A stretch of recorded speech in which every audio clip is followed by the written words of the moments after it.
Remember the 1970s American fantasy girl Marsha Brady? Forget that picture though, because anyone who has ever loved Maureen McCormick will be shocked by her true life. She had already entered a romantic relationship with Barry Williams, the actor who portrayed her on-screen brother, at the age of 14. But the actual downhill spiral began when she swapped intimacy for narcotics, exploiting her own body to buy more cocaine. Despite being a television star in the past, Maureen's life turned into a series of days marked by addiction, toxic relationships, and depressing loneliness. The information you've been given is just the beginning. The reality of her experience is much more astounding, so don't miss this video. She once declared that she wanted nothing more than to get away from the Marsha Brady mask. Early celebrity was like a gilded cage to Maureen. No one saw the inside scratches, but everyone could see the sheen. And at age 14, the hunger to rebel sprang open, starting with covert on-set relationships. Maureen was only a young adolescent when The Brady Bunch was filmed, old enough to experience her first genuine romantic interest, but too young to comprehend the ensuing fallout. She and her on-screen brother, Barry Williams, developed a secret romance fueled by thrill and guilt behind the set walls, under the studio lights, and during hurried lunch breaks. Maureen felt as though she had entered the forbidden romance that fans frequently envisioned between Greg and Marsha, because of those clandestine kisses and the time she spent hiding in shadowy backstage areas. However, that romance wasn't a destination for Maureen. It was just a portal to another realm. One in which deeper shadows, yearning, and the need for freedom started to infiltrate her life. Drugs were no longer an adolescent experiment by the age of 16. They turned into an unseen link that drew her out of the present. Maureen subsequently revealed that she surrendered her own body only to earn a few more white lines on a glass table, just to sink into a few hours of numbness. The night she met a strong producer is one of the memories that still haunts her at night. He was the type of man that Hollywood feared. Initially, he spoke like a mentor, offering mild encouragement. The offer then arrived. A fresh role in return for sharing a bed with him, chilly and razor sharp. As she nodded and consented to something she didn't want, merely for a hazy chance at opportunity, Maureen can still recall her throat constricting and the loathing she felt toward herself. The worst part is that she was never cast. Shame was all that was left, sticking on her like the musty odor of cigarette smoke. Ironically, Hollywood pursued her more as she crumbled. The chaos behind closed doors was a stark contrast to her beauty, those unclouded eyes, and that innocent, lovely smile that millions loved. She appeared at Hollywood's craziest parties, where cameras, cocaine, and drink were spread out on tables like party favors. Legends like Sammy Davis Jr. and up-and-coming directors were among the many types of people Maureen claimed to have met there. But she wasn't there to network. The reason she was there was to escape herself. One of her worst recollections was of a night spent at the Playboy Mansion. A half-smiling middle-aged man made her an offer, drugs in return for capturing her private moments. Additionally, Maureen agreed with the numb reflex of someone merely trying to survive, since she was so drunk that she was unable to distinguish between real and phony, right and bad. When she woke up the following morning, her body ached all over, her mascara was smeared, and she felt nothing but a stifling emptiness. However, Maureen's life was not entirely focused on men. She acknowledged that she had once harbored affections for Eve Plum, who played Jan's younger sister on TV. A peculiar bond existed between them. Soft, silent, smoldering, but powerful enough to confound Maureen. During a long, emotional night of heart-to-heart talks, they shared a single kiss, but they both realized it was a brief moment and not a sign of love. The person who bewildered Maureen the most, however, was Florence Henderson, the woman who played her mother on the show. Florence provided Maureen with a sense of direction and security in a world full of chaos. However, such intimacy occasionally crossed the line between mother and daughter in the free-spirited, anything-goes culture of the 1970s. The loneliness of two ladies caught in the maelstrom of show industry gave rise to what Maureen later referred to as a brief adventure. In retrospect, Maureen makes no effort to defend any of it. She acknowledges that she was weak and that she was always looking for someone who might provide her with even a fleeting sense of fulfillment, affection, or comfort. She stated, "I was a lost soul. I filled the gaps I was unable to fill on my own by using love, my body, sex, and everything else. The more I attempted to fill them, the deeper I plummeted." The majority of the traces left by the men that passed through Maureen's life were scars. A dazzling music producer who gave her access to the studio and the hole she would eventually fall into was the object of her first real infatuation. Maureen, who was still a young, idealistic lady in her early 20s, had no idea that the glass pipe he had put in her hand would keep her shackled to cocaine for a whole lost week. They secluded themselves in a hotel room, forgetting the world, the days, and even themselves. We locked ourselves up. Maureen remembered. The only things present were drugs and darkness. Then another man appeared, a drug dealer with a courteous exterior who was neither an artist nor even a true lover. He detected Maureen's vulnerability in the same manner that a predator detects an open wound. Her frantic obedience was exchanged for narcotics. Drowning in addiction, Maureen was unable to comprehend what she was giving away. "He was aware of my yearning," she muttered, "and he made the most heinous use of that." And yet, through all the chaos, Maureen's talent somehow survived. She auditioned, worked on shows, appeared in films, brilliant when sober, dim and unfocused when she slipped. People in the industry wanted to help her, but no one knew how to pull up someone determined to sink herself. Maureen missed opportunities, disappointed people, and sometimes even lost sight of herself. Her biggest chance came when she was invited to audition for Raiders of the Lost Ark, a chance so valuable that many young actresses would sacrifice anything for it. The road out of addiction is never straight, though, and when Maureen entered that audition room, she was no longer the promising young star but a trembling woman, still shaking off the remnants of a high. Spielberg looked at her with kindness, but kindness couldn't hide the truth, and Maureen couldn't hold herself together. When that door closed, she realized that if she didn't change, every other door would eventually slam shut too. She went to rehab, then ran away, and each time she relapsed, she fell deeper. "I wanted to start over," she said, "but the addiction was stronger than I ever imagined." The worst part came when she fell into the hands of Dr. Eugene Landy, who was notorious for his severe treatments of Brian Wilson. To Maureen, Landy was a warden, not a savior. Every attempt to get up left her weaker. "I thought I was being cured," she claimed, "but really, I was just locked in another cage." He controlled every breath she took, cut her off from friends and family, and forced her to live in dread rather than heal. When Maureen was completely worn out, she started to pray. Not for forgiveness, but for a chance to live again. Her faith was the only thing that never gave up on her, even when everyone else had let go. Suddenly, light emerged from a place she never anticipated. Her family came back, friends held her hand, and for the first time in years, she had people who listened to her without passing judgment. In therapy, Maureen learned to confront the wounds she had spent her entire life hiding. The last turning point came in the form of Michael Cummings, who didn't promise to change her life. Instead, he just stayed by her side.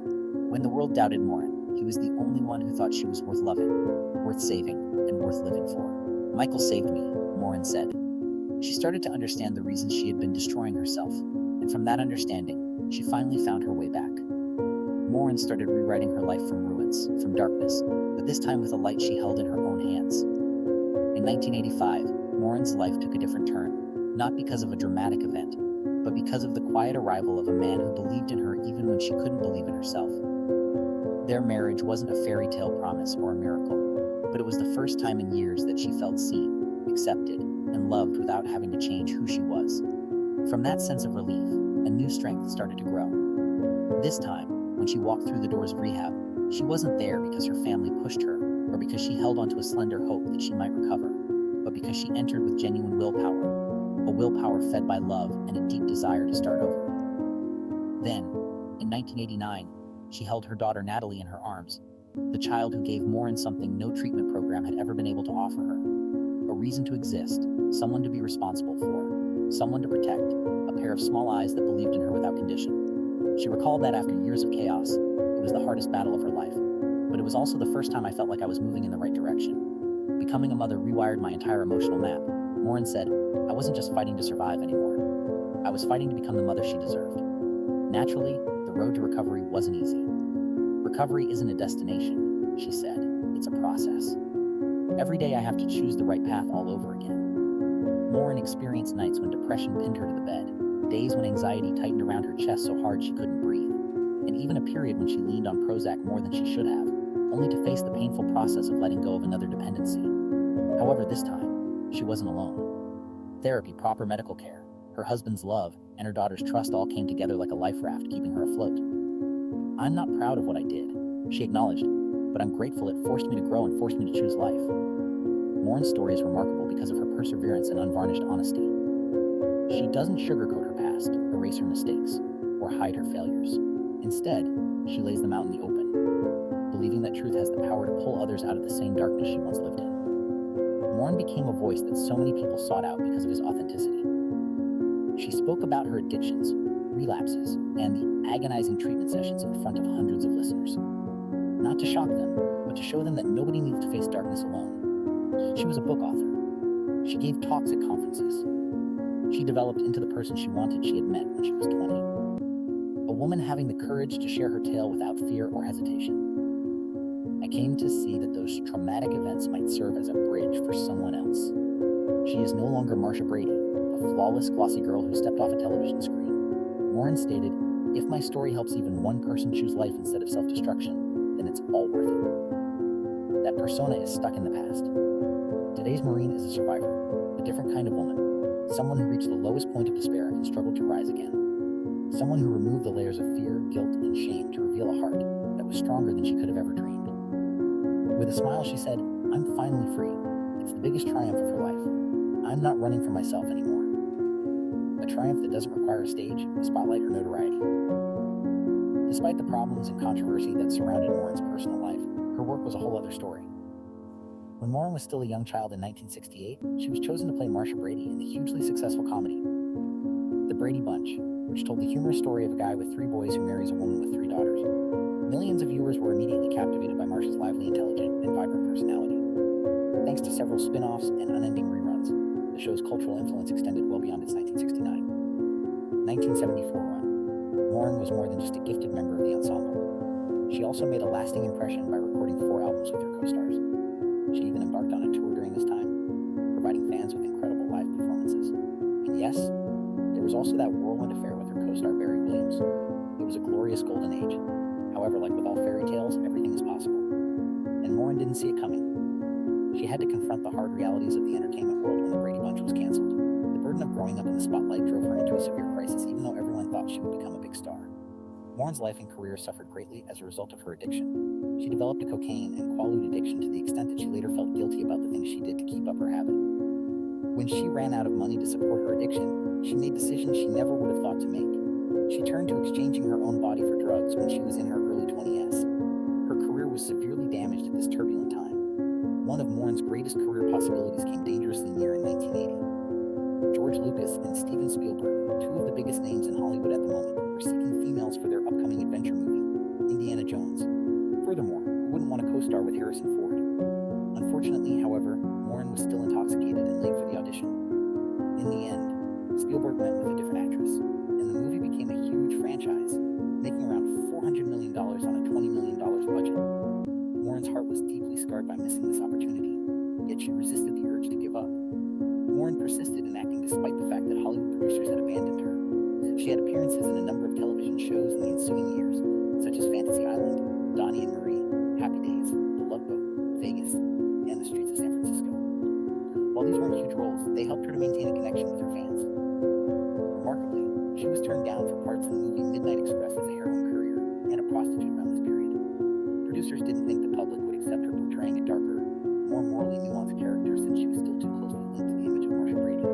Despite the sadness and the terrible years, Maureen didn't give up. She persisted in attempting to overcome the obstacles. She eventually came to understand that a career is about more than just getting attention. It's also about overcoming the challenges that come with it. She started making appearances on reality TV and gradually attempted to restore her reputation. At 69, Maureen is embarking on a completely new chapter in his life, one that is characterized by thankfulness, serenity, and a great deal more depth than previously. Currently residing in the Los Angeles region, McCormick spends a lot of time with her loved ones, friends, and volunteering in the community. She and her husband, Michael Cummings, just celebrated their 40th anniversary. They also revealed the key to their longevity in a recent interview: having fun, letting go of disagreements, and respecting one another's individuality. Red carpets and studio lights are no longer part of her family life. Long talks, leisurely afternoon strolls, and reflecting on the years they have spent together are all part of it. Her career continues, albeit at a different pace. McCormick is a global spokesperson for Special Olympics International, participates in charitable events, and occasionally makes appearances on reality shows. She's not pursuing the fame of her youth anymore. Rather, she decides to live intentionally every day. "My level of happiness varies, but I'm doing okay," McCormick said. She was seen in Westlake Village a few months ago, wearing sneakers, leggings, and a black puffer jacket, quite different from the well-groomed Marsha Brady that the public was used to. Not merely an artist breathing in her own flesh as depicted in this picture. It conveys a message. You can change and still receive love. McCormick has gone through years of adversity, from the gilded brightness of her early popularity to her more subdued and honest present. eventually emerges from Marcia's shadow to discover her own voice. And she has a straightforward message for viewers today. Take care of yourself. Always strive for improvement and don't be afraid of your past.